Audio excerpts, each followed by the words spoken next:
Hello friends, ನಮಸ್ಕಾರ. ನಾಡು ನುಡಿ ಲೈವ್ಗೆ ಸ್ವಾಗತ. ಸ್ನೇಹಿತರೆ, ಪೋಷಕರಿಗೆ ಈಗ ಶಾಕಿಂಗ್ ಸುದ್ದಿಯೊಂದು ಇದೆ. ರಾಜ್ಯದ ಖಾಸಗಿ ಶಾಲೆಗಳಲ್ಲಿ ಈ ಬದಲಾವಣೆ ಆಗಲಿದ್ದು, ಪೋಷಕರು ಈ ವಿಚಾರವನ್ನು ತಿಳಿದುಕೊಳ್ಳಬೇಕು. ಹಾಗಿದ್ರೆ ಏನು ಅಂತ ತಿಳಿಯಲು ವಿಡಿಯೋವನ್ನು ಕಂಪ್ಲೀಟ್ ಆಗಿ ವಾಚ್ ಮಾಡಿ. ಅದೇ ರೀತಿ ಮಾಹಿತಿ ಇಷ್ಟ ಆದಲ್ಲಿ ವಿಡಿಯೋಗೊಂದು ಲೈಕನ್ನು ಕೊಡಿ. ರಾಜ್ಯದ ಮಧ್ಯಮ ವರ್ಗದ ಪೋಷಕರಿಗೆ ಈ ವರ್ಷವೂ ಬೆಲೆ ಏರಿಕೆಯ ಬಿಸಿ ತಟ್ಟುವಂತಹ ಸಾಧ್ಯತೆ ಇದೆ.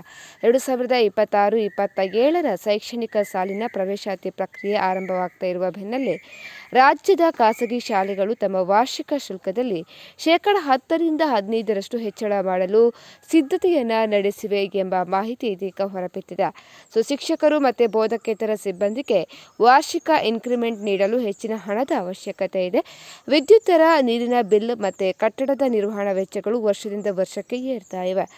ಇನ್ನು ಸ್ಮಾರ್ಟ್ ಕ್ಲಾಸ್, ಕ್ರೀಡಾ ಸೌಲಭ್ಯ ಮತ್ತು ತಂತ್ರಜ್ಞಾನ ಆಧಾರಿತ ಕಲಿಕೆಗೆ ಹೂಡಿಕೆ ಮಾಡಬೇಕಾದ ಒತ್ತಡ ಕೂಡ ಹೆಚ್ಚಿದೆ.